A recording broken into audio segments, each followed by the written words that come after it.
পহলগামৰ নাৰকীয় ঘটনা আৰু আমিনুল ইছলামৰ গ্ৰেপ্তাৰক লৈ এবাৰ মুখ খুলিছে মৌলানা বদৰুদ্দিন আজমলে। বদৰুদ্দিন আজমলে কৈছে, দেশৰ বিপদৰ সময়ত আমি চৰকাৰৰ পক্ষত থাকিব লাগে। ইছলাম বা মুছলমানক অপমান বা বদনাম কৰি আছে সন্ত্ৰাসবাদীয়ে, এয়া বন্ধ হ'ব লাগে বুলি উল্লেখ কৰিছে এতিয়া বদৰুদ্দিন আজমলে। পহলগাম ঘটনা আৰু আমিনুল ইছলামৰ গ্ৰেপ্তাৰক লৈ এবাৰ মুখ খুলিছে বদৰুদ্দিন আজমলে। মৌলানা বদৰুদ্দিন আজমলে ডাঙৰ মন্তব্য কৰিছে, কৈছে দেশৰ বিপদৰ সময়ত আমি চৰকাৰৰ পক্ষত থাকিব লাগে। চৰকাৰৰ পক্ষত আমি থাকিব লাগে বুলি উল্লেখ কৰিছে বদৰুদ্দিন আজমলে। ইছলাম মুছলমানক বদনাম কৰি আছে সন্ত্ৰাসবাদীয়ে। এই মন্তব্য মৌলানা বদৰুদ্দিন আজমলৰ। আমিনুল ইছলামৰ মন্তব্যক লৈও সৰব হৈছে আজমল। এটা ডাঙৰ খবৰ আমি এই মুহূৰ্তত লৈ আহিছোঁ। আমিনুল ইছলামে এনে মন্তব্য দিয়াটো দুৰ্ভাগ্যজনক বুলি উল্লেখ কৰিছে AIDFৰ সভাপতি বা মুৰব্বী বদৰুদ্দিন আজমলে। আমিনুল ইছলামৰ মন্তব্য সম্পূৰ্ণ ব্যক্তিগত, এয়া AIDFৰ দলৰ মন্তব্য নহয় বুলি উল্লেখ কৰিছে। পহলগাম ঘটনা আৰু আমিনুল ইছলামৰ গ্ৰেপ্তাৰক লৈ এনেদৰে এতিয়া সৰব হৈছে মৌলানা বদৰুদ্দিন আজমল। আজমলে ডাঙৰ মন্তব্য কৰি কৈছে, দেশৰ বিপদৰ সময়ত আমি চৰকাৰৰ পক্ষত থাকিব লাগে। সন্ত্ৰাসবাদীয়ে ইছলাম বা মুছলমানক বদনাম কৰি আছে।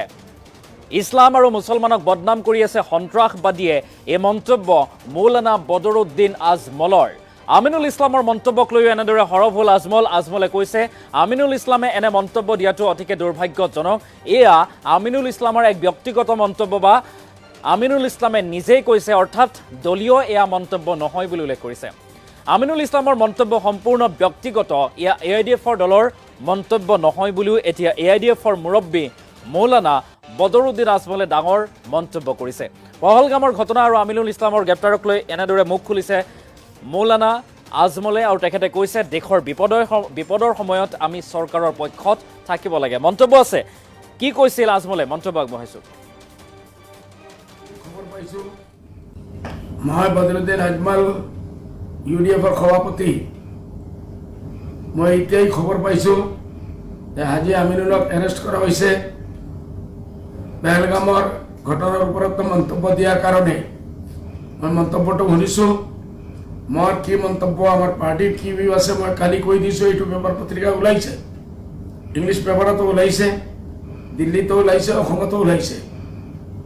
এইটো যে মন্তব্য দিছে হাজী আমিনুলে, বহুত দুৰ্ভাগ্যৰ কথা।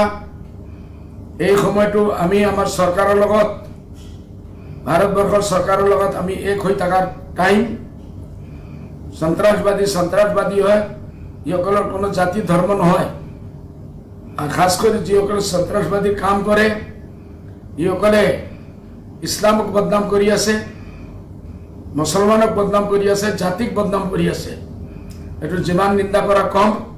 এই মন্তব্যটো হাজী সাহেবৰ, আমাৰ পাৰ্টিৰ নহয়, আমাৰ কোনো ভিউ নহয়। জয় হিন্দ, জয় UDF। মই বদৰুদ্দিন আজমল UDFৰ সভাপতি। মই এতিয়াই খবৰ পাইছোঁ যে হাজী আমিনুলক এৰেষ্ট কৰা হৈছে পহলগামৰ ঘটনাৰ ওপৰত মন্তব্য দিয়াৰ কাৰণে। মই মন্তব্যটো শুনিছোঁ। মোৰ কি মন্তব্য, আমাৰ পাৰ্টিৰ কি ভিউ আছে মই কালি কৈ দিছোঁ। এইটো পেপাৰ পত্ৰিকা ওলাইছে, ইংলিছ পেপাৰতো ওলাইছে, দিল্লীতো ওলাইছে, অসমতো ওলাইছে। এইটো যে মন্তব্য দিছে হাজী আমিনুলে, বহুত দুৰ্ভাগ্যৰ কথা। এই সময়টো আমি আমাৰ চৰকাৰৰ লগত, ভাৰতবৰ্ষৰ চৰকাৰৰ লগত আমি এক হৈ থকাৰ টাইম। সন্ত্ৰাসবাদী হয়, ইসকলৰ কোনো জাতি ধৰ্ম নহয়। খাস কৰি যিসকলে সন্ত্ৰাসবাদীৰ কাম কৰে, ইসকলে ইছলামক বদনাম কৰি আছে, মুছলমানক বদনাম কৰি আছে, জাতিক বদনাম কৰি আছে। এইটো যিমান নিন্দা কৰা কম। এই মন্তব্যটো হাজী সাহেবৰ, আমাৰ পাৰ্টিৰ নহয়, আমাৰ কোনো ভিউ নহয়। জয় হিন্দ, জয় UDF। মই বদৰুদ্দিন আজমল UDFৰ সভাপতি।